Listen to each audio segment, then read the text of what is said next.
ਸਤਿ ਸ਼੍ਰੀ ਅਕਾਲ ਜੀ। ਤੁਸੀਂ ਦੇਖ ਰਹੇ ਹੋ ਪੰਜਾਬੀ ਹੈਰੀਟੇਜ ਚੈਨਲ। ਅੱਜ ਸਾਡੇ ਨਾਲ ਮੌਜੂਦ ਨੇ ਡਾਕਟਰ ਸਤਨਾਮ ਸਿੰਘ ਜੀ ਸੰਧੂ। ਗੱਲਬਾਤ ਕਰਾਂਗੇ ਕਿ ਜਿੱਦਾਂ ਲੰਬੇ ਸਮੇਂ ਤੋਂ ਕਿਸਾਨੀ ਸੰਘਰਸ਼ ਚੱਲ ਰਿਹਾ, ਖੇਤੀਬਾੜੀ ਕਾਲੇ ਕਾਨੂੰਨਾਂ ਦੇ ਖਿਲਾਫ ਕੇਂਦਰ ਸਰਕਾਰ ਵੱਲੋਂ ਜੋ ਬਣਾਏ ਗਏ ਸੀਗੇ, ਲੰਬੇ ਸਮੇਂ ਤੋਂ ਦਿੱਲੀ ਦੇ ਵਿੱਚ ਲੋਕ ਇਕੱਠੇ ਹੋਏ ਨੇ, ਲੱਖਾਂ ਦੀ ਤਾਦਾਦ ਵਿੱਚ ਬੈਠੇ ਨੇ ਬਾਰਡਰ ਦੇ ਉੱਤੇ, ਗਰਮੀ ਸਰਦੀ ਝੱਲੀ ਜਾ ਰਹੇ ਹੈ ਸਰੀਰ ਦੇ ਉੱਤੇ, ਲੇਕਿਨ ਸਰਕਾਰ ਹੈ ਕਿ ਟਸ ਤੋਂ ਮਸ ਨਹੀਂ ਹੋਣ ਦਾ ਨਾਂ ਲੈ ਰਹੀ। ਤੇ ਉਸ ਸੰਘਰਸ਼ ਨੂੰ ਲੈ ਕੇ ਕਈ ਥਾਵਾਂ ਤੇ ਤੁਸੀਂ ਦੇਖਿਆ ਹੀ ਹੈ ਕਿ ਕਿਸਾਨਾਂ ਦੇ ਨਾਲ ਕਿਵੇਂ ਧੱਕਾ, ਜ਼ੁਲਮ, ਤਸ਼ੱਦਦ ਹੋਇਆ। ਸੜਕਾਂ ਪੱਟੀਆਂ ਗਈਆਂ, ਗਿੱਲ ਠੋਕੇ ਗਏ, ਸੜਕਾਂ ਦੇ ਵਿੱਚ ਪਾਣੀ ਦੀਆਂ ਬੌਛਾਰਾਂ, ਡੰਡੇ ਸਿਰ ਪਾੜੇ ਗਏ, ਇੱਥੋਂ ਤੱਕ ਕਿ ਗੋਲੀ ਚੱਲਣ ਤੱਕ ਦੀਆਂ ਘਟਨਾਵਾਂ ਵੀ ਹੋ ਗਈਆਂ। ਗੱਡੀਆਂ ਹੇਠ ਦਰੜਿਆ ਗਿਆ। ਲਖੀਮਪੁਰ ਦੀ ਜਿਹੜੀ ਘਟਨਾ ਵਾਪਰੀ ਹੈ ਤਾਜ਼ਾ, ਤਾਂ ਉਸ ਬਾਬਤ ਗੱਲਬਾਤ ਕਰਾਂਗੇ ਕਿ ਸੰਘਰਸ਼ ਹੈ ਜਿਹੜਾ ਇਹ ਕਿੰਨਾ ਕੁ ਜਾਇਜ਼ ਰਿਹਾ, ਕੀ ਪ੍ਰਾਪਤੀਆਂ ਰਹੀਆਂ ਨੇ, ਤੇ ਕਿੱਦਾਂ ਸੋਸ਼ਲ ਮੀਡੀਆ ਜਿਹੜਾ ਹੈਗਾ ਉਹ ਇਹਦੇ ਸ਼ਾਂਤਮਈ ਸੰਘਰਸ਼ ਦੇ ਵਿੱਚ ਕਿਸ ਤਰ੍ਹਾਂ ਸਹਿਯੋਗ ਦਿੰਦਾ ਰਿਹਾ। ਤੇ ਕੁਝ ਲੋਕ ਸੋਸ਼ਲ ਮੀਡੀਆ ਦਾ ਸਹਾਰਾ ਲੈ ਕੇ ਇਸ ਨੂੰ ਹਥਿਆਰਬੰਦ ਸੰਘਰਸ਼ ਬਣਾਉਣ ਦੀ ਤਾਕ 'ਚ ਨਹੀਂ, ਜਾਂ ਕਹਿ ਲਓ ਕਿ ਲੋਕਾਂ ਨੂੰ ਉਕਸਾ ਰਹੇ ਨੇ। ਇੱਥੋਂ ਤੱਕ ਕਿ ਸਰਕਾਰਾਂ, ਸੂਬਾ ਸਰਕਾਰਾਂ ਜਿਹੜੀਆਂ ਹੈਗੀਆਂ ਨੇ ਦੇਸ਼ ਵਿੱਚ ਦੀਆਂ, ਉਹ ਵੀ ਲਗਾਤਾਰ ਆਪਣੇ ਕਮੈਂਟਸ ਰਾਹੀਂ ਤੇ ਆਪਣੀਆਂ ਗਤੀਵਿਧੀਆਂ ਰਾਹੀਂ, ਕਾਰਵਾਈਆਂ ਰਾਹੀਂ ਕਿਸਾਨਾਂ ਨੂੰ ਉਕਸਾ ਕੇ ਕਿਸੇ ਹਿੰਸਾਤਮਕ ਘਟਨਾ ਨੂੰ ਅੰਜਾਮ ਦੇਣ ਦੇ ਰੌਂਗ ਵਿੱਚ ਨੇ। ਸੋ ਗੱਲਬਾਤ ਕਰਾਂਗੇ ਡਾਕਟਰ ਸਤਨਾਮ ਸਿੰਘ ਸੰਧੂ ਨਾਲ। ਸਭ ਤੋਂ ਪਹਿਲਾਂ ਡਾਕਟਰ ਸਾਹਿਬ ਸਵਾਗਤ ਹੈ ਤੁਹਾਡਾ। ਧੰਨਵਾਦ ਜੀ। ਡਾਕਟਰ ਸਾਹਿਬ, ਜਿਹੜਾ ਇਹ ਕਿਸਾਨੀ ਸੰਘਰਸ਼ ਸ਼ੁਰੂ ਹੋਇਆ ਜੀ, ਉਹ ਸਭ ਤੋਂ ਪਹਿਲਾਂ ਤਾਂ ਆਪਾਂ ਇਹ ਗੱਲ ਕਰਾਂਗੇ ਕਿ ਏਦਾਂ ਦੇ ਜਿਹੜੇ ਲਾਮਬੰਦ ਲੋਕਾਂ ਨਾਲ ਲਾਮਬੰਦ ਸੰਘਰਸ਼ ਹੁੰਦੇ ਨੇ, ਉਹ ਕਿੰਨੇ ਕੁ ਸਕਸੈਸ ਹੁੰਦੇ ਨੇ ਤੇ ਉਹਨਾਂ ਦੀ ਸਫਲਤਾ ਦੇ ਪਿੱਛੇ ਕੀ ਰਾਜ ਹੁੰਦੇ ਨੇ?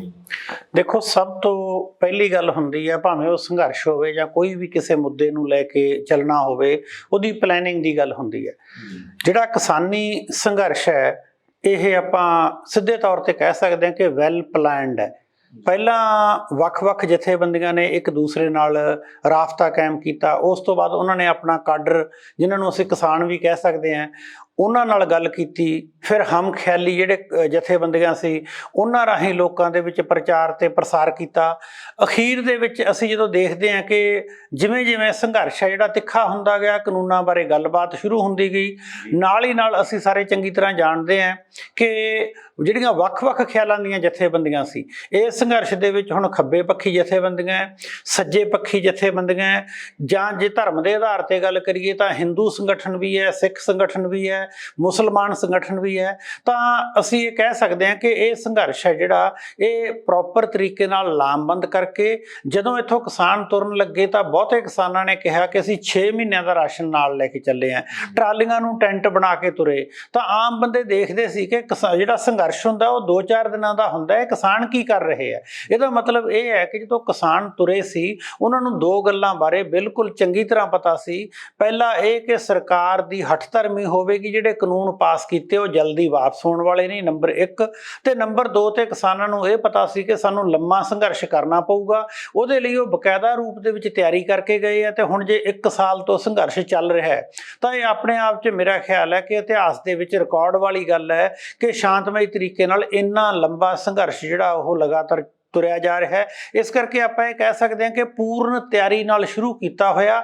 ਬਕਾਇਦਾ ਰੂਪ 'ਚ ਪ੍ਰੈਸ ਦਾ ਰੋਲ ਕੀ ਹੋਊਗਾ, ਕਿੱਥੇ ਸਟੇਜ ਲੱਗੂਗੀ, ਕਿਹੜੀ ਜਥੇਬੰਦੀ ਦਾ ਕੀ ਹਿੱਸਾ ਹੋਊਗਾ, ਜਥੇਬੰਦੀਆਂ ਜਾਂ ਸੰਯੁਕਤ ਕਿਸਾਨ ਮੋਰਚੇ ਦਾ ਰੋਲ ਕਿਸ ਪ੍ਰਕਾਰ ਦਾ ਰਹੂਗਾ, ਇੱਕ ਦੂਸਰੇ ਨਾਲ ਸਹਿਯੋਗ ਕਿਵੇਂ ਕਰਨਗੇ, ਮੀਡੀਆ ਬਰੀਫਿੰਗ ਕਦੋਂ ਹੋਊਗੀ, ਆਮ ਲੋਕਾਂ ਤੱਕ ਉਹਨਾਂ ਦੇ ਵਿਚਾਰ ਕਿਵੇਂ ਪਹੁੰਚਣਗੇ, ਇਹ ਸਾਰੀਆਂ ਗੱਲਾਂ ਜੇ ਸਿਸਟਮੈਟਿਕ ਚੱਲ ਰਹੀਆਂ, ਜਾਂ ਜਦੋਂ ਵੀ ਉਹਨਾਂ ਨੂੰ ਕਦੇ ਕਾਲ ਆਉਂਦੀ ਹੈ ਗੱਲਬਾਤ ਕਰਨ ਦੀ, ਉੱਥੇ ਬਕਾਇਦਾ ਰੂਪ ਦੇ ਵਿੱਚ ਜਦੋਂ ਕਿਸਾਨ ਪਹੁੰਚਦੇ ਹੈ, ਇਹ ਨਹੀਂ ਕਿ ਉੱਥੇ ਪਹੁੰਚੇ ਹੋਏ ਕਿਸਾਨਾਂ ਨੂੰ ਖਾਣਾ ਹੀ ਨਾ ਮਿਲੇ। ਤੁਸੀਂ ਦੇਖਿਆ ਹੋਣਾ ਬਹੁਤ ਵਾਰੀ ਸਰਕਾਰ ਦੇ ਕੋਲੇ ਗੱਲਬਾਤ ਕਰਨ ਲਈ ਜਾਂਦੇ ਆ, ਜੇ ਛੋਟੀ ਜਿਹੀ ਵੀ ਪ੍ਰੈਸ ਕਾਨਫਰੰਸ ਸਰਕਾਰ ਦੀ ਹੋਵੇ, ਉੱਥੇ ਚਾਹ ਪਾਣੀ ਦਾ ਪ੍ਰਬੰਧ ਸਰਕਾਰ ਕਰਦੀ ਹੈ। ਪਰ ਇੱਥੇ ਉਲਟ ਹੈ। ਈਵਨ ਦਿਨ ਸਰਕਾਰ ਦੇ ਨੁਮਾਇੰਦਿਆਂ ਨੂੰ ਵੀ ਭੋਜਨ ਜਿਹੜਾ ਕਿਸਾਨ ਛਕਾਉਂਦੇ ਦੇਖੇ ਜਾਂਦੇ ਆ। ਇਹ ਗੱਲ ਭਾਵੇਂ ਛੋਟੀ ਜੀ ਹੈ ਪਰ ਮਹੱਤਵਪੂਰਨ ਇਸ ਕਰਕੇ ਹੈ ਕਿ ਇਹ ਸਾਰਾ ਪ੍ਰਬੰਧ ਜਾਂ ਇਹ ਸਾਰਾ ਜਿਹੜਾ ਕਿਸਾਨੀ ਸੰਘਰਸ਼ ਹੈ ਇਹ ਵੈਲ ਕਨਸੀਵਡ ਹੈ। ਇਹਦੇ ਪਿੱਛੇ ਵਧੀਆ ਥਾਟ ਹੈ, ਪਲੈਨਿੰਗ ਨਾਲ ਚੱਲ ਰਹੇ ਹੈ। ਇਹ ਐਵੇਂ ਨਹੀਂ ਹੈ ਕਿ ਰਾਤੋਂ ਰਾਤ ਉੱਠ ਕੇ ਦੋ ਬੰਦਿਆਂ ਨੇ ਗੱਲ ਸ਼ੁਰੂ ਕੀਤੀ ਤੇ ਉਹ ਤੁਰ ਪਏ। ਇਹ ਰਾਸ਼ਟਰੀ ਪੱਧਰ ਦਾ ਆਪਣੇ ਆਪ ਦੇ ਵਿੱਚ ਸੋਚਿਆ ਸਮਝਿਆ ਤੇ ਠੀਕ ਦਿਸ਼ਾ ਦੇ ਵਿੱਚ ਕਿਸਾਨਾਂ ਦੁਆਰਾ ਮੈਨੇਜ ਕੀਤਾ ਜਾਣ ਵਾਲਾ ਸੰਘਰਸ਼ ਕਿਹਾ ਜਾ ਸਕਦਾ ਹੈ। ਜੀ ਡਾਕਟਰ ਸਾਹਿਬ, ਇੱਕ ਇਹਦੇ ਵਿੱਚ ਇੱਦਾਂ ਜਿੱਦਾਂ ਤੁਸੀਂ ਗੱਲ ਕੀਤੀ ਹੈ, ਇਹਦੇ ਵਿੱਚ ਸਾਰੇ ਚਾਹੇ ਕਿਸੇ ਧਰਮ ਦਾ ਚਾਹੇ ਕਿਸੇ ਜਾਤ ਦਾ, ਕਿਸਾਨੀ ਨਾਲ ਤਾਂ ਜੁੜਿਆ ਹੀ ਹੁੰਦਾ ਹਰ ਇੱਕ ਬੰਦਾ। ਜੀ। ਤੇ ਦੂਜੀ ਗੱਲ ਇਹ ਹੈ ਕਿ ਤੁਸੀਂ ਇੱਕ ਵੱਖਵਾਦੀ ਜਾਂ ਤੁਸੀਂ ਕਿਹਾ ਸੀਗਾ ਖੱਬੇ ਪੱਖੀ ਦਾ ਨਾਂ ਲਿਆ, ਲੋਕਾਂ ਨੇ ਤਾਂ ਇਹਨਾਂ ਨੂੰ ਵੱਖਵਾਦੀ ਕਹਿ ਕੇ ਅੱਤਵਾਦੀ ਕਹਿ ਕੇ ਸਰਕਾਰਾਂ ਨੇ ਭੰਡਣਾ ਵੀ ਸ਼ੁਰੂ ਕੀਤਾ ਸੀਗਾ।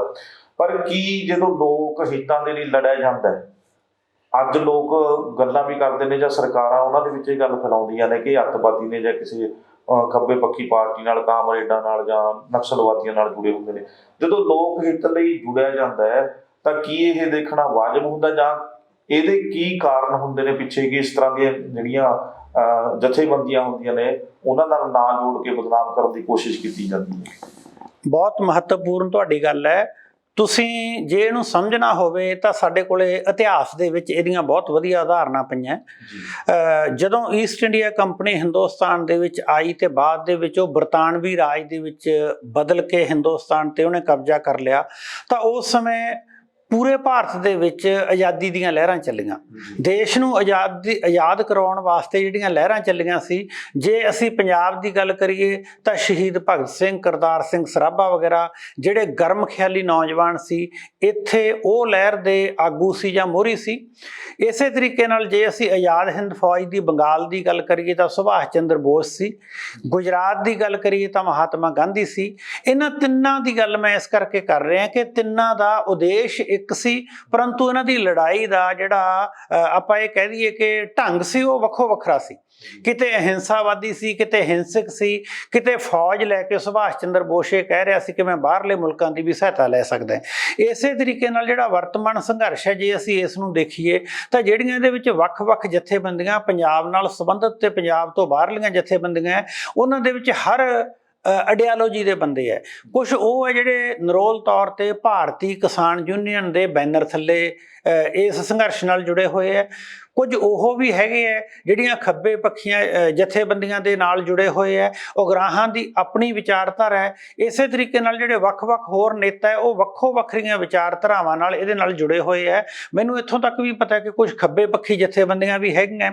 ਈਵਨ ਦੈਨ ਜਿਹੜਾ ਸੰਯੁਕਤ ਕਿਸਾਨ ਮੋਰਚੇ ਦੇ ਆਗੂ ਹੈ, ਜੇ ਅਸੀਂ ਉਹਨਾਂ ਨੂੰ ਵੀ ਦੇਖੀਏ ਤਾਂ ਉਹਨਾਂ ਦੇ ਵਿੱਚ 5 ਪੜ੍ਹੇ ਆਗੂ ਵੀ ਹੈ, ਉਹਨਾਂ ਦੇ ਵਿੱਚ ਮਾਸਟਰ ਡਿਗਰੀ ਕਰੇ ਵਾਲੇ ਵੀ ਹੈ, ਯੂਨੀਵਰਸਿਟੀ ਤੋਂ ਪੜ੍ਹੇ ਹੋਏ ਵੀ ਹੈ, ਉਹਨਾਂ ਦੇ ਵਿੱਚ ਪ੍ਰੋਫੈਸ਼ਨਲ ਡਾਕਟਰ ਵੀ ਦਰਸ਼ਨਪਾਲ ਵਰਗੇ ਹੈਗੇ ਆ। ਮੇਰਾ ਕਹਿਣ ਤੋਂ ਮਤਲਬ ਇਹ ਹੈ ਕਿ ਇਹ ਵੱਖ-ਵੱਖ ਵਿਚਾਰਧਾਰਕ ਤੌਰ ਤੇ ਜਿਹੜੇ ਲੋਕ ਸੀ ਉਹਨਾਂ ਨੇ ਇਕੱਠੇ ਹੋ ਕੇ ਇੱਕ ਉਦੇਸ਼ ਜਾਂ ਟੀਚਾ ਰੱਖ ਕੇ, ਭਾਵੇਂ ਉਹ ਕੇਂਦਰੀ ਤੌਰ ਤੇ ਕਿਸਾਨੀ ਦੀ ਗੱਲ ਕਰਦੇ ਆ, ਪਰੰਤੂ ਬੁਨਿਆਦੀ ਤੌਰ ਤੇ ਉਹ ਵੱਡੇ ਪੱਧਰ ਤੇ ਕਾਰਪੋਰੇਟ ਤੇ ਰਾਜਨੀਤੀਵਾਨਾਂ ਦੀ ਜੁਗਲਬੰਦੀ ਕਰਕੇ ਹਿੰਦੁਸਤਾਨ ਦੇ ਵਸੀਲੇ ਹਥਿਆਉਣ ਦੀ ਗੱਲ ਕਰਦੇ ਆ। ਜਿਹੜੀ ਤੁਸੀਂ ਦੂਸਰੀ ਗੱਲ ਕੀਤੀ ਹੈ ਅੱਤਵਾਦੀ ਤੇ ਵੱਖਵਾਦੀ ਕਹਿਣ ਦੀ, ਕਿਸੇ ਵੀ ਸੰਘਰਸ਼ ਨੂੰ ਜਿਹੜਾ ਸ਼ਾਂਤਮਈ ਹੁੰਦਾ ਹੈ, ਸਰਕਾਰ ਦੀ ਵੱਧ ਤੋਂ ਵੱਧ ਕੋਸ਼ਿਸ਼ ਹੁੰਦੀ ਹੈ ਕਿ ਉਹ ਸੰਘਰਸ਼ ਹੈ ਜਿਹੜਾ ਉਹ ਵਾਇਲੈਂਸ ਕਰੇ, ਉਹ ਕਿਸੇ ਤਰੀਕੇ ਦੀ ਲੜਾਈ ਵੱਲ, ਝਗੜੇ ਵੱਲ ਜਾਵੇ। ਤੁਸੀਂ ਦੇਖਿਆ ਹੋਣਾ ਸ਼ਾਇਦ ਇਤਿਹਾਸ 'ਚ ਪਹਿਲੀ ਵਾਰੀ ਹੋਊਗਾ ਕਿ ਰਾਜ ਕਰ ਰਹੀ ਧਿਰ, ਜੇ ਮੈਂ ਸਿੱਧੇ ਤੌਰ ਤੇ ਨਾਂ ਲੈ ਕੇ ਗੱਲ ਕਰਾਂ, ਸ਼੍ਰੀ ਮਨੋਹਰ ਲਾਲ ਜੀ ਖੱਟਰ ਕਹਿ ਰਹੇ ਹੈ ਕਿ ਤੁਸੀਂ ਲਾਠੀਆਂ ਲੈ ਕੇ ਇਕੱਠੇ ਹੋ, ਐਵੇਂ ਇਹ ਸੂਤ ਨਹੀਂ ਆਉਣਾ ਕੰਮ। ਪਿਛਲੇ 15 ਦਿਨਾਂ ਤੋਂ ਵੱਖ-ਵੱਖ ਬੀਜੇਪੀ ਦੇ ਬੁਲਾਰੇ ਹੈ ਜਿਹੜੇ, ਉਹ ਵੀ ਇਸ ਗੱਲ ਨੂੰ ਹਵਾ ਦੇ ਰਹੇ ਹੈ ਕਿ ਅਸੀਂ ਵੀ ਚੂੜੀਆਂ ਨਹੀਂ ਪਾਈਆਂ, ਅਸੀਂ ਵੀ ਵਿਦਰੋਹ ਕਰਾਂਗੇ, ਵਿਰੋਧ ਕਰਾਂਗੇ। ਗੱਲ ਇਹ ਹੁੰਦੀ ਹੈ ਕਿ ਜਦੋਂ ਸੰਘਰਸ਼ ਹਿੰਸਕ ਹੋ ਜਾਂਦਾ ਹੈ, ਲੋਕਾਂ ਤੇ ਗੋਲੀ ਚੱਲਦੀ ਹੈ, ਕਤਲੇਆਮ ਹੁੰਦਾ ਹੈ, ਤਾਂ ਉਸ ਦੇ ਨਾਲ ਕੀ ਹੁੰਦਾ ਕਿ ਸੰਘਰਸ਼ ਨੂੰ ਦਬਾਉਣਾ ਜਿਹੜਾ ਉਹ ਸੌਖਾ ਹੋ ਜਾਂਦਾ ਹੈ। ਸਰਕਾਰ ਕੋਲੇ ਬੜੀ ਵੱਡੀ ਮਸ਼ੀਨਰੀ ਹੁੰਦੀ ਹੈ, ਉਹਦੇ ਕੋਲੇ ਰਾਜ ਦੀ ਪੁਲਿਸ ਹੁੰਦੀ ਹੈ, ਪੈਰਾਮਿਲਟਰੀ ਫੋਰਸਿਸ ਹੈਗੀਆਂ। ਈਵਨ ਦੈਨ ਤੁਸੀਂ ਪੰਜਾਬ 'ਚ 84 'ਚ ਦੇਖਿਆ, ਜੇ ਲੋੜ ਪਵੇ ਉਹ ਫੌਜ ਤੇ ਆਪਣੇ ਲੋਕਾਂ ਲਈ ਟੈਂਕਾਂ ਦੀ ਵਰਤੋਂ ਵੀ ਕਰ ਲੈਂਦੀ ਹੈ। ਇਸ ਕਰਕੇ ਮੈਨੂੰ ਇਹ ਲੱਗਦਾ ਹੈ ਕਿ ਸਰਕਾਰ ਕਈ ਵਾਰ ਉਹਨਾਂ ਨੂੰ ਧੱਕਦੀ ਹੈ ਉਸ ਪਾਸੇ ਵੱਲ ਨੂੰ। ਇਹਦੀ ਐਗਜ਼ਾਮਪਲ ਸਾਡੇ ਸਾਹਮਣੇ ਹੈ। ਜਦੋਂ ਹੁਣ 84 ਨੂੰ ਬਹੁਤ ਟਾਈਮ ਹੋ ਗਿਆ ਤਾਂ ਕੇਂਦਰ ਸਰਕਾਰ ਦਾ ਇੱਕ ਵਿਅਕਤੀ ਜਿਹਨੂੰ ਅਜੀਤ ਡੋਵਾਲ ਕਿਹਾ ਜਾਂਦਾ ਹੈ, ਉਹ ਇੱਥੇ ਆ ਕੇ ਲੋਕਾਂ ਨੂੰ ਉਕਸਾਉਂਦਾ ਰਿਹਾ ਕਿ ਜਿਹੜਾ ਵਿਦਰੋਹ ਹੈ ਹਥਿਆਰਬੰਦ ਹੋਣਾ ਚਾਹੀਦਾ ਹੈ। ਇਸ ਕਰਕੇ ਹਥਿਆਰਬੰਦ ਵਿਦਰੋਹ ਰਾਹੀਂ ਸਰਕਾਰ ਬਚ ਕੇ ਤੁਹਾਡੇ ਸੰਘਰਸ਼ ਨੂੰ, ਤੁਹਾਡੀਆਂ ਮੰਗਾਂ ਨੂੰ ਪਾਸੇ ਕਰ ਦਿੰਦੀ ਹੈ ਤੇ ਉਹਨੂੰ ਸੌਖਾ ਰਾਹ ਮਿਲ ਜਾਂਦਾ ਲੋਕਾਂ ਨੂੰ ਨਤਾੜਨ ਦਾ, ਕੁਚਲਣ ਦਾ, ਲੁੱਟਣ ਦਾ, ਜੇਲ੍ਹ 'ਚ ਬੰਦ ਕਰਨ ਦਾ। ਤੇ ਕਿਸਾਨ ਮੋਰਚੇ ਨਾਲ ਜੇ ਸਿੱਧੇ ਤੌਰ ਤੇ ਗੱਲ ਕਰੀਏ, ਅਸੀਂ ਦੇਖਦੇ ਹਾਂ ਕਿ 26 ਜਨਵਰੀ ਨੂੰ ਇੱਕ ਵਾਰ ਇਵੇਂ ਲੱਗਿਆ ਸੀ ਕਿ ਕਿਸਾਨ ਮੋਰਚਾ ਸੰਯੁਕਤ ਕਿਸਾਨ ਨੇਤਾਵਾਂ ਦੇ ਹੱਥ 'ਚੋਂ ਨਿਕਲ ਚੁੱਕਿਆ, ਪਰ ਉਹਨਾਂ ਦੀ ਸਿਆਣਪ ਕਰਕੇ ਇੱਕ ਵਾਰੀ ਫਿਰ ਉਹ ਪਟੜੀ ਤੇ ਆ ਗਿਆ। ਅੱਜ ਫਿਰ ਉਸੇ ਪੇਸ ਤੇ ਚੱਲ ਰਿਹਾ ਹੈ ਤੇ ਵਧੀਆ ਗੱਲ ਇਹ ਹੈ ਕਿ ਉਹਦੇ ਵਿੱਚ ਸਾਰੀਆਂ ਜਾਤਾਂ ਧਰਮਾਂ, ਦੇਸਾਂ ਪ੍ਰਦੇਸਾਂ ਦੇ ਲੋਕ ਸਮੇਤ ਕਿਰਤੀਆਂ ਦੇ ਇਕੱਠੇ ਹੋ ਕੇ ਲੜ ਰਹੇ ਆ। ਮੈਨੂੰ ਇਹ ਲੱਗਦਾ ਕਿ ਇਹ ਇਸ ਕਿਸਮ ਨਾਲ ਦੇਖਿਆ ਜਾ ਸਕਦਾ ਹੈ। ਜੀ ਡਾਕਟਰ ਸਾਹਿਬ, ਇੱਕ ਗੱਲ ਤੁਸੀਂ ਜਿੱਦਾਂ ਹਿੰਸਾ ਤੇ ਅਹਿੰਸਾ ਦੀ ਕੀਤੀ ਜੀ, ਸ਼ਾਂਤੀਪੂਰਵਕ ਚੱਲ ਰਿਹਾ, ਸਾਰਾ ਕੁਝ ਚੱਲ ਰਿਹਾ ਹੈ। ਲੰਬੇ ਸਮੇਂ ਤੋਂ ਦੇਖੋ ਅਗਵਾਈ ਕਰ ਰਹੇ ਨੇ, ਲਾਮਬੰਦ ਕਰੀ ਬੈਠੇ ਨੇ ਜੀ, ਬਕਾਇਦਾ ਤੌਰ ਤੇ ਅਨਾਉਂਸਮੈਂਟਸ ਵੀ ਹੁੰਦੀਆਂ ਨੇ, ਬਿਆਨ ਵੀ ਹੁੰਦੇ ਨੇ ਕਿ ਸ਼ਾਂਤੀਪੂਰਵਕ ਜਿਹੜਾ ਅੰਦੋਲਨ ਚੱਲ ਰਿਹਾ। ਤਾਂ ਧੰਨਵਾਦ ਵੀ ਕਰਦੇ ਲੋਕਾਂ ਦਾ ਤੇ ਜੁੜੇ ਰਹਿਣ ਦੀ ਗੱਲ ਕਰਦੇ। ਪਰ ਇਹ ਸੰਘਰਸ਼ ਨੂੰ ਜਦੋਂ ਏਦਾਂ ਜਿੱਦਾਂ ਲਖੀਮਪੁਰ ਦੀ ਘਟਨਾ ਵਾਪਰੀ ਹੈ ਜੀ, ਉੱਥੋਂ ਦੇ ਵੀ ਇੱਕ ਜਿਹੜਾ ਕੇਂਦਰੀ ਗ੍ਰਹਿ ਰਾਜ ਮੰਤਰੀ ਹੈ ਅਜੇ ਮਿਸ਼ਰਾ ਜੀ, ਉਹਨੇ ਵੀ ਸਟੇਜ ਦੇ ਉੱਤੋਂ ਅਨਾਉਂਸ ਕੀਤਾ ਸੀ ਕਿ ਸੁਧਰ ਜੋ, ਮੈਂ 2 ਮਿੰਟ 'ਚ ਸੁਧਾਰ ਦੂੰਗਾ, ਗੱਲ ਏਦਾਂ ਕਰਦਾ ਸੀ। ਤੇ ਉਹਦੇ ਮੁੰਡੇ ਨੇ ਗੱਡੀ ਵੀ ਚੜਾਤੀ ਏਦਾਂ ਢਕਾ। ਤੇ ਉਹਦੇ ਲਈ ਫਿਰ ਦੇਖੋ ਤੁਸੀਂ, ਜਿਹੜੀ ਪੁਲਿਸ ਹੈ ਜਾਂ ਡਿਪਾਰਟਮੈਂਟਸ ਨੇ, ਹੋਰ ਜਾਂਚ ਏਜੰਸੀਆਂ ਨੇ, ਸਰਕਾਰਾਂ ਨੇ, ਉਹਨੂੰ ਲੱਭਣ ਦੇ ਲਈ ਵੀ ਕੋਈ ਚਾਰਾਜੋਈ ਨਹੀਂ ਹੋਈ। ਏਦਾਂ ਦੀ ਜਿਹੜੀ ਗੁੰਡਾਗਰਦੀ ਹੈ ਉਹਦੇ ਬਾਬਤ ਕੀ ਪ੍ਰਤੀਕਿਰਿਆ ਤੁਹਾਡੀ, ਕੀ ਹੋਣਾ ਚਾਹੀਦਾ? ਇਸ ਤਰ੍ਹਾਂ ਦੇ ਗੁੰਡਾ ਅਨਸਰਾਂ ਨੂੰ ਰੋਕਣ ਦੇ ਲਈ ਵੀ ਕੋਈ ਪ੍ਰਬੰਧ ਹੋਣੇ ਚਾਹੀਦੇ ਨੇ, ਜਾਂ ਵੱਖ-ਵੱਖ ਸੰਵਿਧਾਨ ਨੂੰ ਵੀ ਵੱਖ-ਵੱਖ ਤੌਰ ਤੇ ਵੰਡ ਕੇ ਦੇਖਿਆ ਜਾ ਸਕਦਾ ਹੈ? ਬਿਲਕੁਲ ਤੁਹਾਡਾ ਠੀਕ ਸਵਾਲ ਹੈ, ਕਿਉਂਕਿ ਪਿਛਲੇ ਦਿਨਾਂ ਦੇ ਵਿੱਚ ਕੀ ਹੋਇਆ ਕਿ ਰਾਜਨੀਤੀ ਵਿੱਚ ਗੁੰਡਿਆਂ ਨੂੰ ਬੜੀ ਸਨਮਾਨਯੋਗ ਥਾਂ ਹਾਸਲ ਹੋ ਗਈ। ਪਹਿਲਾਂ ਰਾਜਨੀਤੀ ਦੇ ਵਿੱਚ ਜਦੋਂ ਕੋਈ ਵਿਅਕਤੀ ਆਉਂਦਾ ਸੀ ਤਾਂ ਉਹ ਦੇਖਿਆ ਜਾਂਦਾ ਸੀ ਕਿ ਸਮਾਜ ਸੁਧਾਰਕ ਹੈ, ਸਟੇਟਸਮੈਨ ਹੈ, ਵਧੀਆ ਵਕਤਾ ਹੈ, ਜਾਂ ਇਸ ਦੀਆਂ ਨੀਤੀਆਂ ਠੀਕ ਹੈ। ਹੁਣ ਇਸ ਗੱਲ ਦੀ ਥਾਂ ਤੇ ਕਿਸੇ ਬੰਦੇ ਦੀ ਤਾਕਤ ਇਸ ਗੱਲ 'ਚ ਮੰਨੀ ਜਾਂਦੀ ਹੈ ਕਿ ਉਹਦੇ ਨਾਲ ਗੁੰਡੇ ਕਿੰਨੇ ਆ, ਉਹਦੇ ਨਾਲ ਲਠੈਤ ਕਿੰਨੇ ਆ, ਕਿਹੜੀਆਂ ਸੰਸਥਾਵਾਂ ਤੇ ਕਬਜ਼ਾ ਕਰ ਸਕਦਾ ਹੈ, ਬੂਥ ਕੈਪਚਰਿੰਗ ਕਿਵੇਂ ਕਰ ਸਕਦਾ ਹੈ, ਇਹਨੇ ਕਤਲ ਕਿੰਨੇ ਕਰੇ ਹੈ। ਤੁਸੀਂ ਚੰਗੀ ਤਰ੍ਹਾਂ ਜਾਣਦੇ ਹੋ ਕਿ ਪਾਰਲੀਮੈਂਟ ਦੇ ਵਿੱਚ ਬੈਠੇ ਹੋਏ ਬਹੁ ਗਿਣਤੀ ਲੋਕ ਉਹ ਹੈ ਜਿਨ੍ਹਾਂ ਤੇ 326 ਤੇ 302 ਵਰਗੇ ਪਰਚੇ ਦਰਜ ਹੈ, ਜਿਨ੍ਹਾਂ ਦੇ ਹਲੇ ਵੀ ਅਦਾਲਤਾਂ ਦੇ ਵਿੱਚ ਕੇਸ ਚੱਲਦੇ ਹੈ। ਜਿਹੜੇ ਮਿਸ਼ਰਾ ਜੀਆਂ ਦੀ ਤੁਸੀਂ ਗੱਲ ਕਰਦੇ ਹੋ, ਉਹ ਸ਼ਰੇਆਮ ਇਹ ਕਹਿ ਰਹੇ ਆ, ਉਹਨਾਂ ਤੇ ਵੀ ਤੁਹਾਨੂੰ ਮੀਡੀਆ ਨਾਲ ਜੁੜੇ ਹੋਣ ਕਰਕੇ ਬਿਲਕੁਲ ਇਸ ਗੱਲ ਦਾ ਪਤਾ ਹੋਊਗਾ ਕਿ ਕੇਸ ਦਰਜ ਹੈ। ਹੁਣ ਜਦੋਂ ਉਹ ਇੱਕ ਵਾਰੀ ਅਨਾਉਂਸ ਕਰਦਾ ਹੈ, ਉਹਦਾ ਮਤਲਬ ਇਹ ਹੈ ਕਿ ਉਹ ਜਿਹੜੀ ਅਨਾਉਂਸਮੈਂਟ ਕਰ ਰਿਹਾ ਉਹਦੇ ਨਾਲ ਇਕੱਲਾ ਉਹ ਕਿਸਾਨਾਂ ਨੂੰ ਨਹੀਂ ਧਮਕਾ ਰਿਹਾ, ਨਾਲ ਹੀ ਉਹ ਜੋਗੀ ਸਰਕਾਰ ਨੂੰ ਜਾਂ ਬੀਜੇਪੀ ਨੂੰ ਵੀ ਧਮਕੀ ਦੇ ਰਿਹਾ ਹੈ ਕਿ ਮੈਂ ਗੁੰਡਾ ਹੈ, ਮੇਰੇ ਕੋਲੇ ਤਾਕਤ ਹੈ, ਜੇ ਤੁਸੀਂ ਮੈਨੂੰ ਹੱਥ ਪਾਉਣ ਦੀ ਕੋਸ਼ਿਸ਼ ਕੀਤੀ ਤਾਂ ਮੈਂ ਇਹ ਕਰ ਦੂੰਗਾ। ਉਦੋਂ ਤੋਂ ਆਪਾਂ ਇਹ ਕਹਿ ਦਈਏ ਗਲਤੀ ਹੋ ਗਈ, ਜਾਂ ਕਈ ਵਾਰੀ ਜਿਹੜਾ ਅੱਤ ਤੇ ਖੁਦਾ ਦਾ ਵੈਰ ਹੁੰਦਾ ਹੈ, ਉਸਨੇ ਕੀ ਕੀਤਾ, ਜਦੋਂ ਕੋਈ ਵੀ ਵਿਅਕਤੀ ਕਿਸੇ ਨਿਹੱਥੇ ਤੇ, ਕਿਸੇ ਸ਼ਾਂਤੀ ਨਾਲ ਆਪਦਾ ਅੰਦੋਲਨ ਕਰਨ ਵਾਲੇ ਤੇ ਦੁਰਾਚਾਰ ਕਰਨ ਦੀ ਕੋਸ਼ਿਸ਼ ਕਰਦਾ ਤਾਂ ਉਹਦੇ ਨਤੀਜੇ ਇਸ ਕਿਸਮ ਦੇ ਨਿਕਲਦੇ ਆ। ਭਾਵੇਂ ਇਸ ਨੂੰ ਕਿਸੇ ਵੀ ਤਰੀਕੇ ਨਾਲ ਟਿਲਟ ਦੇਣ ਦੀ ਕੋਸ਼ਿਸ਼ ਕੀਤੀ ਗਈ, ਕੁਝ ਵੀ ਕੀਤਾ ਗਿਆ, ਕੱਲੀ ਇਹ ਬੀਜੇਪੀ ਦੀ ਗੱਲ ਨਹੀਂ ਹੈ, ਹਿੰਦੁਸਤਾਨ ਦੀਆਂ ਸਾਰੀਆਂ ਪਾਰਟੀਆਂ ਦੇ ਵਿੱਚ ਦੰਗੇ ਵਾਲੇ ਵਿਅਕਤੀ ਆ ਜਿਹੜੇ ਉਹ ਸਨਮਾਨਯੋਗ ਸਥਾਨ ਹਾਸਲ ਕਰਕੇ ਬੈਠੇ ਰਹਿੰਦੇ ਆ। ਵਾਰ-ਵਾਰ ਇਤਿਹਾਸ 'ਚੋਂ ਸਾਨੂੰ ਹਵਾਲੇ ਮਿਲਦੇ ਆ, ਜਗਦੀਸ਼ ਟੈਟਲਰ, HKL ਭਗਤ, ਜਿਨ੍ਹਾਂ ਦਾ ਸ਼ਰੇਆਮ ਨਾਂ ਆਉਂਦਾ ਸੀ ਕਿ ਉਹਨਾਂ ਨੇ ਗਲਾਂ 'ਚ ਟਾਇਰ ਪਾ ਕੇ ਲੋਕਾਂ ਨੂੰ ਮਾਰਿਆ।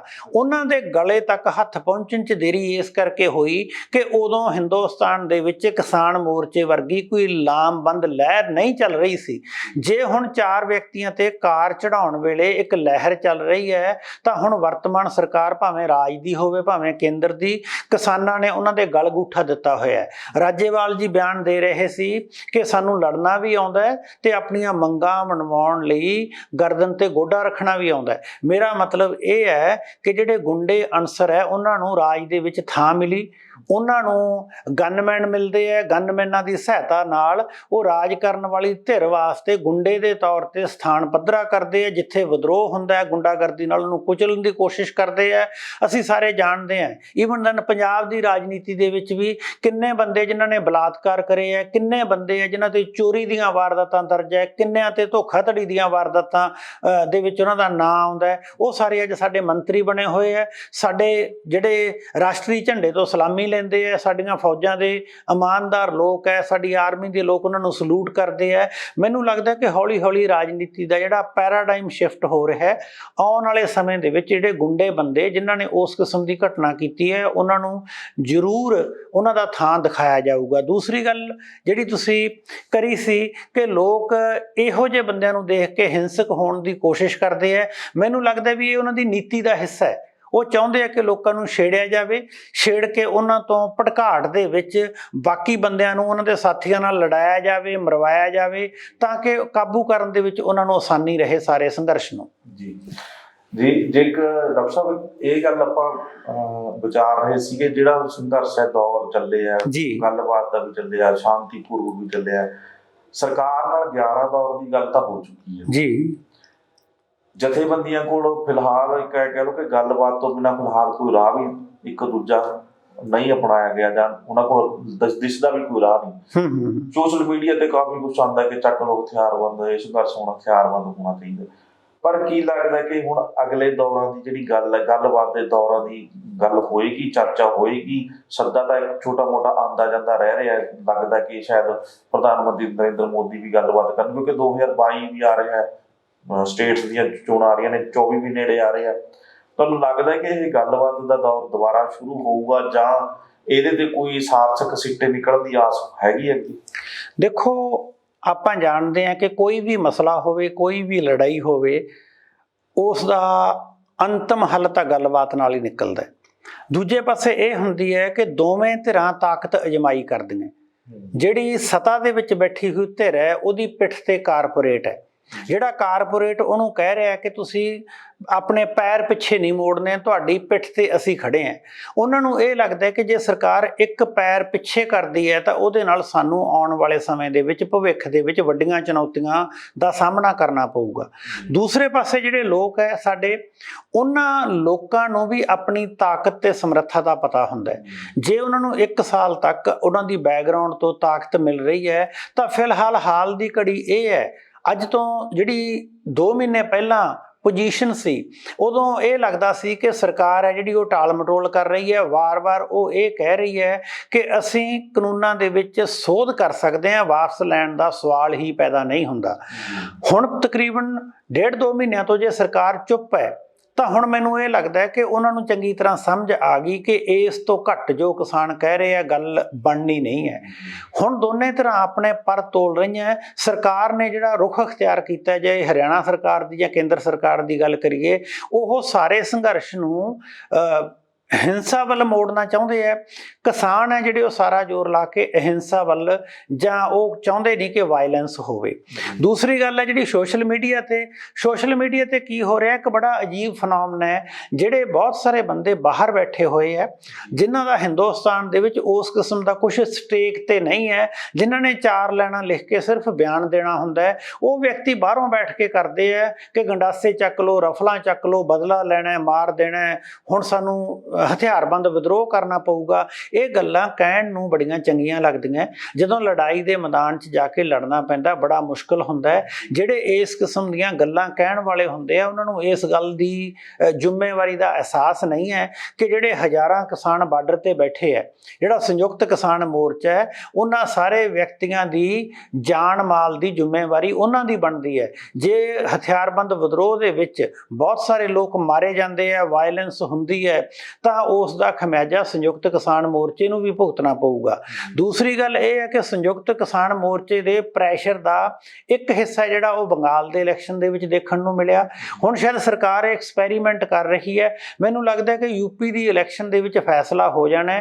ਜੇ ਸੰਯੁਕਤ ਕਿਸਾਨ ਮੋਰਚੇ ਨੇ ਆਪਣਾ ਪ੍ਰੈਸ਼ਰ ਗਰੁੱਪ ਦੇ ਤੌਰ ਤੇ ਕਾਂਗਰਸ ਨੂੰ ਉੱਥੇ ਠੇਸ ਲਾ ਦਿੱਤੀ, ਤਾਂ ਇਹਦੇ ਨਾਲ ਬਿਲਕੁਲ ਹੀ ਪਾਸਾ ਪਲਟ ਜਾਊਗਾ ਕਿ ਜਿਹੜੀਆਂ ਲੋਕ ਸਭਾ ਦੀਆਂ ਚੋਣਾਂ ਹੈ ਉਦੋਂ ਪਹਿਲਾਂ ਕੋਈ ਫੈਸਲਾ ਹੋ ਜਾਊਗਾ। ਹੁਣ ਜਿਹੜੀ ਸਥਿਤੀ ਬਣੀ ਹੋਈ ਹੈ, ਮੈਨੂੰ ਲੱਗਦਾ ਕਿ ਹੁਣ ਗੱਲਬਾਤ ਦੁਆਰਾ ਨਤੀਜਾ ਨਿਕਲਣ ਵਾਲਾ ਜਿਹੜਾ ਇਮੀਡੀਏਟ ਕਾਰਨ ਸੀ ਜਾਂ ਬਾਰਗੇਨਿੰਗ ਵਾਲਾ ਕੰਮ ਹੈ, ਉਹ ਲਗਾਤਾਰ ਘਟਦਾ ਜਾਂਦਾ ਹੈ। ਕਿਸਾਨਾਂ ਨੂੰ ਵੀ ਪਤਾ ਹੈ ਕਿ ਹੁਣ ਆਰ-ਪਾਰ ਦੀ ਲੜਾਈ ਹੈ ਤੇ ਸਰਕਾਰ ਨੂੰ ਵੀ ਪਤਾ ਹੈ। ਤੇ ਦੂਸਰੀ ਮਹੱਤਵਪੂਰਨ ਗੱਲ ਇਹ ਹੈ ਕਿ ਪਿਛਲੇ 1 ਮਹੀਨੇ ਤੋਂ ਬਹੁਤ ਹੀ ਇਹ ਕਈ ਵਾਰੀ ਅਚੰਭੇ ਵਾਲੀ ਗੱਲ ਲੱਗਦੀ ਹੈ ਕਿ ਕਾਂਗਰਸ ਲੋੜ ਤੋਂ ਜ਼ਿਆਦਾ ਸਰਗਰਮ ਹੈ। ਜਿਹੜੀ ਕਾਂਗਰਸ ਦੀ ਲੋੜ ਤੋਂ ਜ਼ਿਆਦਾ ਸਰਗਰਮੀ ਹੈ, ਜਾਂ ਤਾਂ ਉਹਨਾਂ ਨੂੰ ਪਤਾ ਲੱਗਿਆ ਕਿ ਹੁਣ ਮੌਕਾ ਹੈ, ਅਸੀਂ ਸਰਕਾਰ ਨੂੰ ਡਿਫੈਂਸਿਵ ਤੇ ਕਰ ਸਕਦੇ ਹਾਂ। ਪਹਿਲਾਂ ਕਦੇ ਉਹ ਬਹੁਤੇ ਰੜਕੇ ਨਹੀਂ ਸੀ। ਹੁਣ ਹਰ ਸੰਘਰਸ਼ ਦੇ ਵਿੱਚ ਪੂਰੇ ਦਾ ਪੂਰਾ ਜਿਹੜਾ ਕਾਂਗਰਸ ਦਾ ਆਪਾਂ ਕਹਿ ਦਈਏ ਕੇਂਦਰ ਦਾ ਪਰਿਵਾਰ ਹੈ, ਰਾਹੁਲ ਗਾਂਧੀ ਹੈ, ਸੋਨੀਆ ਗਾਂਧੀ ਹੈ, ਜਾਂ ਰਾਜਾਂ ਦੇ ਵਿੱਚ ਈਵਨ 3 ਮੁੱਖ ਮੰਤਰੀ ਵੀ ਉਹਨਾਂ ਦੇ ਉਸ ਘਟਨਾਕ੍ਰਮ ਤੇ ਪਹੁੰਚੇ ਹੋਏ ਸੀ। ਬਾਕੀ ਸਾਰੀਆਂ ਰਾਜਨੀਤਿਕ ਪਾਰਟੀਆਂ, ਹੁਣ ਤੁਸੀਂ ਦਰਣ ਵਾਲੀ ਘਟਨਾ ਨੂੰ ਲੈ ਕੇ ਜਾਣ ਸਕਦੇ ਹੋ, ਸਾਰੀਆਂ ਦੀਆਂ ਸਾਰੀਆਂ ਧਿਰਾਂ ਉੱਥੇ ਮੌਕੇ ਵਾਰਦਾਤ ਤੇ ਪਹੁੰਚਣ ਲਈ ਤਤਪਰ ਹੈ। ਇਹਦਾ ਮਤਲਬ ਇਹ ਹੋਇਆ ਕਿ ਰਾਜਨੀਤਿਕ ਧਿਰਾਂ ਨੂੰ ਪਤਾ ਲੱਗ ਗਿਆ ਕਿ ਹੁਣ ਤਾਕਤ ਦਾ ਪਲੜਾ ਕਿਹੜੇ ਪਾਸੇ ਭਾਰੂ ਹੈ ਤੇ ਕਿਸ ਪ੍ਰਕਾਰ ਹੁਣ ਅੱਗੇ ਜਿਹੜੀ ਰਾਜਨੀਤੀ ਦੀ ਇਬਾਰਤ ਲਿਖੀ ਜਾਊਗੀ। ਮੈਨੂੰ ਲੱਗਦਾ ਕਿ ਹੁਣ ਬਹੁਤ ਸਾਰੀਆਂ ਚੀਜ਼ਾਂ ਸਪਸ਼ਟ ਹੋਣ ਲੱਗ ਗਈਆਂ। ਜੀ ਬਿਲਕੁਲ, ਜਿੱਦਾਂ ਇਕੱਲੀ ਕਾਂਗਰਸ ਨਹੀਂ, ਆਪਾਂ ਕਹਿ ਸਕਦੇ ਕਿ ਸਾਰੀਆਂ ਰਾਜਨੀਤਿਕ ਪਾਰਟੀਆਂ ਜਿਹੜੀਆਂ ਹੈਗੀਆਂ ਉਹ ਇੱਕਦਮ ਕਿਸਾਨੀ ਮੋਰਚੇ ਦੇ ਪਿੱਠ ਤੇ ਆ ਕੇ ਖੜ ਰਹੀਆਂ ਨੇ, ਕਿਉਂਕਿ ਚੋਣਾਂ ਨੇੜੇ ਆ ਗਈਆਂ।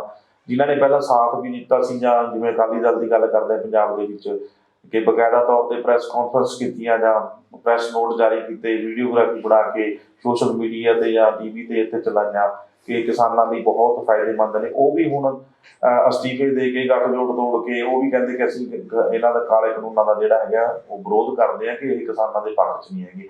ਇੱਕ ਆਖਰੀ ਕੁਐਸਚਨ ਡਾਕਟਰ ਸਾਹਿਬ ਤੁਹਾਨੂੰ ਕਰਨਾ ਚਾਹੁੰਦਾ ਕਿ ਜੀ ਜਿਹੜਾ ਇਹ ਕਿਸਾਨੀ ਅੰਦੋਲਨ ਚੱਲ ਰਿਹਾ ਹੈ, ਇਹਦੀਆਂ ਪ੍ਰਾਪਤੀਆਂ ਹੁਣ ਤੱਕ ਦੀਆਂ ਕੀ ਹੋਣਗੀਆਂ? ਦੇਸ਼ ਪੱਧਰ ਤੇ ਇੰਟਰਨੈਸ਼ਨਲ ਲੈਵਲ ਤੇ ਵੀ ਇਹ ਆਪਣਾ ਪ੍ਰਭਾਵ ਛੱਡ ਸਕਿਆ ਕਿ ਨਹੀਂ ਹੁਣ ਤੱਕ? ਦੋਨੇ ਮੁੱਦੇ ਮਹੱਤਵਪੂਰਨ ਹੈ। ਜੇ ਅਸੀਂ ਸਭ ਤੋਂ ਪਹਿਲਾਂ ਇੰਟਰਨੈਸ਼ਨਲ ਪੱਧਰ ਦੀ ਗੱਲ ਕਰੀਏ ਤਾਂ ਅਸੀਂ ਸਾਰੇ ਜਾਣਦੇ ਹਾਂ ਕਿ ਭਾਵੇਂ ਅਮਰੀਕਾ ਹੋਵੇ ਜਾਂ ਹੋਰ ਬਹੁਤ ਸਾਰੇ ਦੇਸ਼ ਹੋਣ, ਜਿਹੜੀ ਕਿਸਾਨੀ ਹੈ ਉਹ ਦੁਨੀਆ ਭਰ 'ਚ ਕਿਤੇ ਵੀ ਲਾਹੇਵੰਦਾ ਧੰਦਾ ਨਹੀਂ ਰਹੀ। ਕਿਸਾਨੀ ਨੂੰ ਲਗਾਤਾਰ ਜਿਹੜੀਆਂ ਕਾਰਪੋਰੇਟ ਜਾਂ ਕੰਪਨੀਆਂ ਇਹਨਾਂ ਨੇ ਹਥਿਆ ਲਿਆ। ਉਹਨਾਂ ਨੇ ਕਿਸਾਨੀ ਦੀਆਂ ਜਿਹੜੀਆਂ ਜਿਣਸ ਹੈ, ਉਹਨਾਂ ਦੇ ਬੀਜ, ਉਹਨਾਂ ਦੀ ਸਪਰੇਅ, ਉਹਨਾਂ ਤੇ ਮੋਨੋਪੋਲੀ ਕਰ ਲਈ। ਜਿਹੜੀਆਂ ਸਾਡੀਆਂ ਬਹੁਤ ਸਾਰੀਆਂ ਫਸਲਾਂ ਦੇ ਬੀਜ ਅੱਗੇ ਕਿਸਾਨ ਆਪਦੇ ਘਰ ਦੇ ਵਿੱਚ ਪੈਦਾ ਕਰ ਲੈਂਦਾ ਸੀ, ਹੁਣ ਉਹ ਹਾਈਬ੍ਰਿਡ ਦੇ ਨਾਂ ਤੇ ਕੰਪਨੀਆਂ ਰਾਹੀਂ ਵੇਚੇ ਜਾਂਦੇ ਹੈ। ਜਿਹੜਾ ਮੈਂ ਜੇ ਨਰਮੇ ਦੀ ਉਹ ਗੱਲ ਕਰਾਂ, ਜਿਹੜਾ ਬੀਜ ਅੱਗੇ ਕਿਸਾਨ ਆਪਣੀ ਰੂਹ ਨੂੰ ਪਜਾ ਕੇ ਘਰ ਦੇ ਵਿੱਚੋਂ ਵੜੇਵੇਂ ਤਿਆਰ ਕਰ ਲੈਂਦਾ ਸੀ, ਹੁਣ ਉਹ 1000-1200 ਰੁਪਏ ਕਿਲੋ ਨੂੰ ਮਿਲਦੇ ਆ। ਇਹਦਾ ਮਤਲਬ ਇਹ ਹੋਇਆ ਕਿ ਉਹਨਾਂ ਨੇ ਇੱਕ ਪੱਧਰ ਤੇ ਤਾਂ ਸਾਡੇ ਬੀਜ ਤੱਕ ਕਬਜ਼ਾ ਕਰ ਲਿਆ ਸੀ। ਇਸ ਕਰਕੇ ਅੰਤਰਰਾਸ਼ਟਰੀ ਪੱਧਰ ਤੇ ਫਰਾਂਸ ਦੇ ਵਿੱਚ, ਅਮਰੀਕਾ ਦੇ ਵਿੱਚ ਸਮੇਂ-ਸਮੇਂ ਤੇ ਵਿਦਰੋਹ ਹੁੰਦਾ ਰਿਹਾ ਹੈ ਕਿ ਕਿਸਾਨ ਹੈ ਜਿਹੜੇ ਉਹ ਚਾਹੁੰਦੇ ਹੈ ਕਿ ਉਹਨਾਂ ਦੇ ਹੱਕਾਂ ਨੂੰ, ਉਹਨਾਂ ਦੀ ਫਸਲ ਨੂੰ ਜਾਂ ਉਹਨਾਂ ਦੇ ਉੱਪਰ ਹੋਣ ਵਾਲੇ ਜਿਹੜੇ ਲੁੱਟ ਨੂੰ ਰੋਕਿਆ ਜਾਵੇ। ਜੇ ਅਸੀਂ ਭਾਰਤ ਦੀ ਗੱਲ ਕਰੀਏ ਤਾਂ ਭਾਰਤ ਦੇ ਵਿੱਚ ਇਸ ਅੰਦੋਲਨ ਦੀ ਸਭ ਤੋਂ ਵੱਡੀ ਪ੍ਰਾਪਤੀ ਇਹ ਹੈ ਕਿ ਜੇ ਇਹ ਅੰਦੋਲਨ ਨਾ ਹੁੰਦਾ ਤਾਂ ਹੁਣ ਤੱਕ ਜਿਵੇਂ ਏਅਰਪੋਰਟ ਵਿਕ ਗਏ, ਹੋਰ ਬਹੁਤ ਸਾਰੀਆਂ ਚੀਜ਼ਾਂ, ਸਾਡੀਆਂ ਬੰਦਰਗਾਹਾਂ ਪ੍ਰਾਈਵੇਟ ਹੋਣ ਲੱਗ ਗਈਆਂ, ਉਸੇ ਤਰੀਕੇ ਨਾਲ ਹੁਣ ਤੱਕ ਹਿੰਦੁਸਤਾਨ ਦੀਆਂ ਬਹੁਤ ਸਾਰੀਆਂ ਚੀਜ਼ਾਂ ਜਿਹੜੀਆਂ ਉਹ ਸੇਲ ਤੇ ਲਾ ਦੇਣੀਆਂ ਸੀ। ਘੱਟੋ ਘੱਟ ਕਿਸਾਨਾਂ ਨੇ ਕਿਸਾਨੀ ਨਾਲ ਸੰਬੰਧਿਤ ਜਾਂ ਦੇਸ਼ ਦੀਆਂ ਜਿਹੜੀਆਂ ਛੋਟੀਆਂ ਮੰਡੀਆਂ ਜਿੱਥੇ ਉਹਨਾਂ ਦੀ ਖਾਦ ਖੁਰਾਕ ਖਾਣ ਪੀਣ ਦੀਆਂ ਚੀਜ਼ਾਂ ਮਿਲਦੀਆਂ, ਉਹਨਾਂ ਬਾਰੇ ਕਿਸੇ ਫੈਸਲਾ ਕਰਨ ਤੋਂ ਫਿਲਹਾਲ ਰੋਕ ਜ਼ਰੂਰ ਲਾਈ ਹੈ। ਤੀਸਰੀ ਗੱਲ ਜਿਹੜੀ ਨਾ ਸਿਵਲ ਨਾ ਫਰਮਾਨੀ ਵਾਲੀ ਗੱਲ ਸ਼ੁਰੂ ਕੀਤੀ ਹੈ। ਅੱਗੇ ਅਸੀਂ ਈਸਟ ਇੰਡੀਆ ਕੰਪਨੀ ਦੀਆਂ ਚੀਜ਼ਾਂ ਦਾ, ਵਿਦੇਸ਼ਾਂ ਦੀਆਂ ਚੀਜ਼ਾਂ ਦਾ ਬਾਈਕਾਟ ਕਰਦੇ ਸੀ, ਜਦੋਂ ਇਹ ਕਿਹਾ ਜਾਂਦਾ ਸੀ ਕਿ ਸਵਦੇਸ਼ੀ ਨੂੰ ਅਪਣਾਓ। ਹੁਣ ਤੁਹਾਨੂੰ ਬਹੁਤ ਸਾਰੀਆਂ ਥਾਵਾਂ ਤੇ ਜੀਓ ਦੇ ਜਿਹੜੇ ਕਨੈਕਸ਼ਨ ਹੈ ਉਹਨਾਂ ਦਾ ਬਾਈਕਾਟ ਕੀਤਾ। ਅਡਾਨੀ ਦੀਆਂ ਖਾਦ ਖੁਰਾਕ ਦੀਆਂ ਚੀਜ਼ਾਂ ਦਾ ਲੋਕਾਂ ਵੱਲੋਂ ਬਾਈਕਾਟ ਕੀਤਾ ਜਾ ਰਿਹਾ। ਇਹਦਾ ਮਤਲਬ ਇਹ ਹੋਇਆ ਕਿ ਇਸ ਲਹਿਰ ਨੇ ਲੋਕਾਂ ਦੇ ਵਿੱਚ ਘੱਟੋ ਘੱਟ ਇਹ ਚੇਤਨਾ ਜ਼ਰੂਰ ਲਿਆਤੀ ਕਿ ਸਾਨੂੰ ਲੁੱਟਣ ਵਾਲਾ ਕੌਣ ਹੈ, ਉਸ ਲੁੱਟ ਦੇ ਪਿੱਛੇ ਕਾਰਪੋਰੇਟ ਘਰਾਣਾ ਕਿਹੜਾ ਹੈ, ਇਹਨਾਂ ਤੋਂ ਕਿਵੇਂ ਬਚਿਆ ਜਾ ਸਕਦਾ ਹੈ, ਇਹਦੇ ਲਈ ਸੰਘਰਸ਼ ਲਈ ਲਾਮਬੰਦ ਹੋਣਾ ਕਿਉਂ ਜ਼ਰੂਰੀ ਹੈ। ਇਹ ਮੈਨੂੰ ਲੱਗਦਾ ਹੈ ਜਿਹੜੀ ਖਾਸ ਕਿਸਮ ਦੀ ਚੇਤਨਾ ਲੈ ਕੇ ਆਂਦੀ। ਰਾਜਨੀਤੀ ਨੂੰ ਕੁਝ ਘਰਾਣਿਆਂ ਦੇ ਹੱਥ 'ਚੋਂ ਕੱਢ ਕੇ ਸੰਯੁਕਤ ਕਿਸਾਨ ਮੋਰਚੇ ਦੇ ਜਿੰਨੇ ਲੀਡਰ ਹੈ ਉਹਨਾਂ 'ਚੋਂ ਕੋਈ ਕਿਸੇ ਘਰਾਣੇ ਦਾ ਲੀਡਰ ਨਹੀਂ ਹੈ। ਆਮ ਲੋਕਾਂ ਦੇ ਵਿੱਚ ਚੇਤਨਾ ਜਗਾਈ, ਲੀਡਰਸ਼ਿਪ ਹੈ ਜਿਹੜੀ ਉਹ ਆਮ ਲੋਕਾਂ ਦੇ ਹੱਥਾਂ 'ਚ ਦਿੱਤੀ। ਆਉਣ ਵਾਲੇ ਸਮੇਂ 'ਚ ਤੁਸੀਂ ਦੇਖਿਓ 20-30-50 ਸਾਲ ਤੱਕ ਜਿਹੜੇ ਕਿਸਾਨ ਮੋਰਚੇ 'ਚੋਂ ਟ੍ਰੇਨਡ ਹੋਏ ਲੋਕ ਹੈ ਉਹ ਰਾਜਨੀਤੀ ਦਾ ਜਿਹੜਾ ਪੁਰਾਣਾ ਵਰਤਾਰਾ ਹੈ ਇਹਨੂੰ ਤਬਦੀਲ ਕਰਨ 'ਚ ਅਹਿਮ ਭੂਮਿਕਾ ਨਿਭਾਉਣਗੇ। ਜੀ ਸੋ ਇਹ ਸਾਡੇ ਨਾਲ ਡਾਕਟਰ ਸਤਨਾਮ ਸਿੰਘ ਸੰਧੂ ਜੀ, ਧੰਨਵਾਦ ਤੁਹਾਡਾ ਬਹੁਤ ਬਹੁਤ। ਹਾਂ, ਧੰਨਵਾਦ ਜੀ। ਤੋ ਜੇ ਗੱਲ ਕਰੀਏ ਇਸ ਕਿਸਾਨੀ ਸੰਘਰਸ਼ ਦੀ, ਤਾਂ ਜਿਹੜੀਆਂ ਹੁਣ ਤੱਕ ਦੀਆਂ ਪ੍ਰਾਪਤੀਆਂ ਨੇ ਜਾਂ ਕਿਸਾਨੀ ਸੰਘਰਸ਼ ਦਾ ਦੌਰ ਰਿਹਾ ਜਿਹੜਾ ਉਹ ਬੜਾ ਕਹਿ ਲਓ ਲੰਮਾ ਤਾਂ ਹੈ ਪਰ ਪ੍ਰਭਾਵਸ਼ਾਲੀ ਵੀ ਰਿਹਾ। ਪ੍ਰਾਪਤੀਆਂ ਦੇ ਵਿੱਚ ਜਿੱਦਾਂ ਡਾਕਟਰ ਸਾਹਿਬ ਨੇ ਦੱਸਿਆ ਕਿ ਜਿਹੜੀਆਂ ਸਭ ਤੋਂ ਪਹਿਲਾਂ ਜਾਣਕਾਰੀਆਂ ਹੁੰਦੀਆਂ ਨੇ ਉਹਨਾਂ ਪ੍ਰਤੀ ਚੇਤੰਨ ਹੋਣਾ ਬਹੁਤ ਜ਼ਿਆਦਾ ਜ਼ਰੂਰੀ ਹੁੰਦਾ, ਖਾਸ ਕਰ ਲੋਕਤੰਤਰ ਹੋਵੇ ਜਿੱਥੇ। ਤਾਂ ਉਹ ਜਾਗਰੂਕਤਾ ਜਿਹੜੀ ਹੈਗੀ ਹੈ ਉੱਥੋਂ ਦੀਆਂ ਸਟੇਜਾਂ ਤੋਂ ਜਿਹੜੀਆਂ ਸਪੀਚਸ ਹੁੰਦੀਆਂ ਨੇ, ਭਾਸ਼ਣ ਹੁੰਦੇ ਨੇ ਜਿਹੜੇ ਬੁੱਧੀਜੀਵੀਆਂ ਵੱਲੋਂ, ਉਹਨਾਂ ਰਾਹੀਂ ਲੋਕਾਂ ਦੇ ਵਿੱਚ ਫੈਲੀ ਹੈ। ਆਉਣ ਵਾਲੇ ਸਮੇਂ ਦੇ ਵਿੱਚ ਰਾਜਨੀਤੀ ਦਾ ਉਹ ਹਿੱਸਾ ਬਣ ਕੇ, ਯਾਨੀ ਕਿ ਅਸਲੀ ਲੋਕਤੰਤਰ ਹੈ ਜਿਹੜਾ ਉਹ ਦੇਖਣ ਨੂੰ ਮਿਲ ਸਕਦਾ ਆਉਣ ਵਾਲੇ ਸਮੇਂ ਦੇ ਵਿੱਚ। ਸੋ ਅੱਜ ਤੱਕ ਦਾ ਜਿਹੜਾ ਦੌਰ ਰਿਹਾ ਇਹ ਲੰਮਾ ਜ਼ਰੂਰ ਰਿਹਾ ਪਰ ਸਫਲਤਾ ਵੱਲ ਵੱਧ ਰਿਹਾ, ਸ਼ਾਂਤੀਪੂਰਵਕ ਵੱਧ ਰਿਹਾ।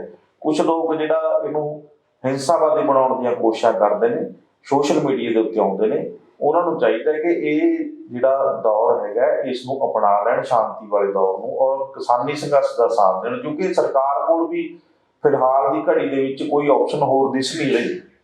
ਉਹਨਾਂ ਦੇ ਸਰਕਾਰ ਦੇ ਉੱਤੇ ਵੀ ਇੰਨਾ ਜ਼ਿਆਦਾ ਦਬਾਅ ਬਣਿਆ ਹੋਇਆ ਹੈ ਇਸ ਸ਼ਾਂਤੀਪੂਰਵਕ ਚੱਲ ਰਹੇ ਅੰਦੋਲਨ ਦਾ ਕਿ ਇੱਕੋ ਇੱਕ ਹੱਲ ਦਿਖਦਾ ਹੈ ਕਿ ਜੇ ਕਿਸਾਨਾਂ ਦੀ ਗੱਲ ਮੰਨ ਲਈ ਜਾਵੇ।